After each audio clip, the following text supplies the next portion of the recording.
Hello. Thanks for tuning in to part 11 of the discussion regarding narcissistic personality disorder or those that have pathological traits. As I've stated before, I'm not a doctor. However, I've gained my knowledge through years of being abused at the hands of people such as this. In part 11, I want to talk about the stealthy narcissist and the loudmouth narcissist. The main difference between the stealth and the loudmouth is the stealth hides who they are from most people. Only certain people they will show their bad narcissistic side to.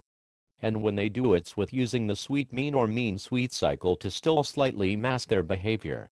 The stealth secretly plots and has an agenda on top of an agenda.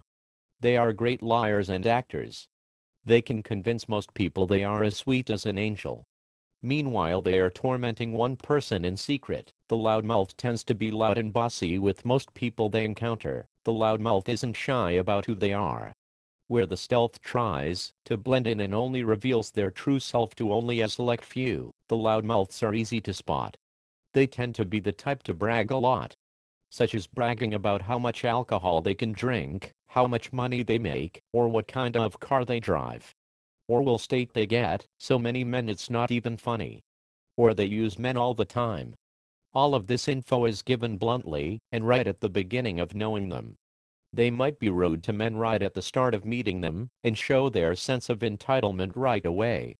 Such as when talking to a man at a bar, she will ask, "So what kind of car do you drive? Because I only talk to guys that drive BMWs or Mercedes." The loudmouths tend to be very blunt with whoever they are talking with.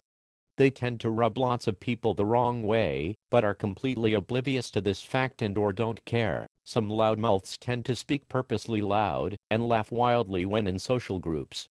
They might dress in a very sexual manner or in loud colors to get themselves noticed. They act like they are experts on every topic and that their way of doing things are the best way of doing things. The best example of a loudmouth narcissist woman is the women that tend to be portrayed in reality television. Mostly like the show The Bad Girls Club. If you've ever seen this show, these women are demanding, mean, unreasonable, money hungry, and only care about themselves. All of this at the word go.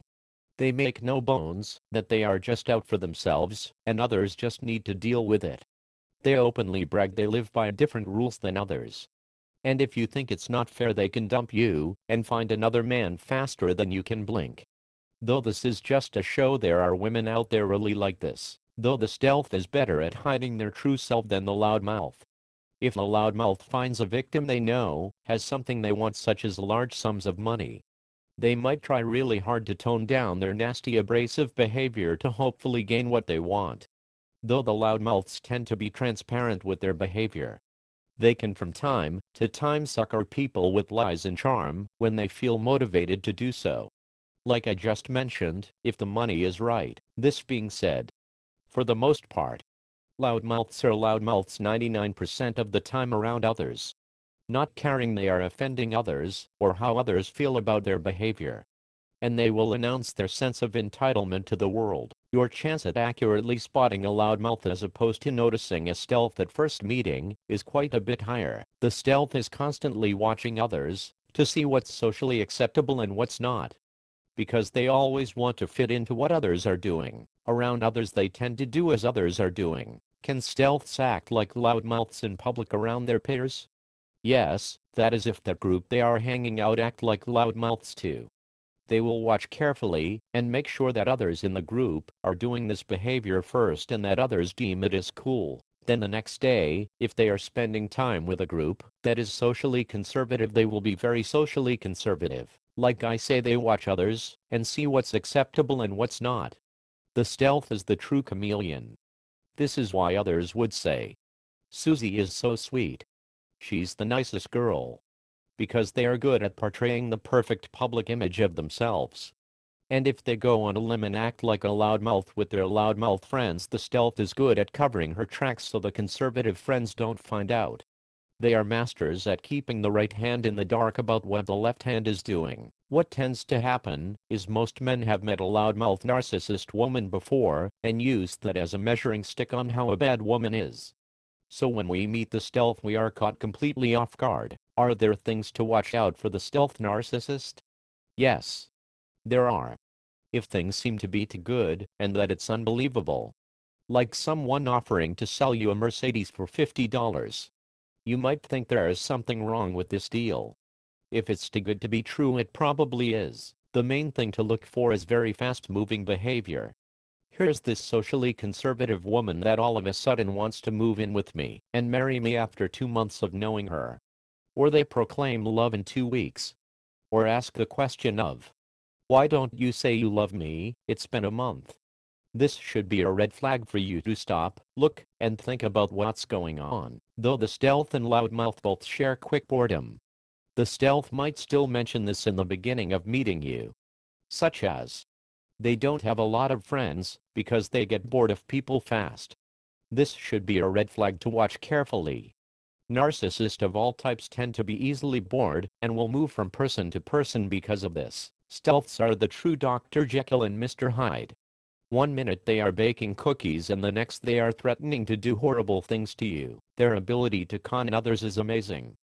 This is why they say, never go to court against a person like this, as they are the best actors and liars around. You will stand a big chance of losing against a person like this. They can produce fake tears that appear to be real at the drop of a hat, then rip you a new one later when you get home. Because stealths can be hard to spot in the beginning, it should be mandatory that you have a get to know you phase with anyone you meet. Don't let this make you shy away from deep relationships. However, during this get to know you phase, it can really be worth it. You can see things clearly. And if their behavior isn't acceptable, you can think about what you want to do easier. Most narcissists will start to show themselves within 6 months. Though this can't be used as a rule of thumb, because if money or other factors motivate these people to keep up their act longer, they will.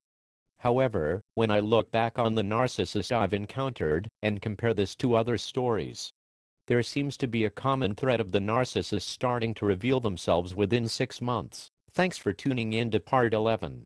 Be on the lookout for part 12. Also go to menwhoareabused.com to find out more. Knowledge is power. Bye for now. And be good to yourselves.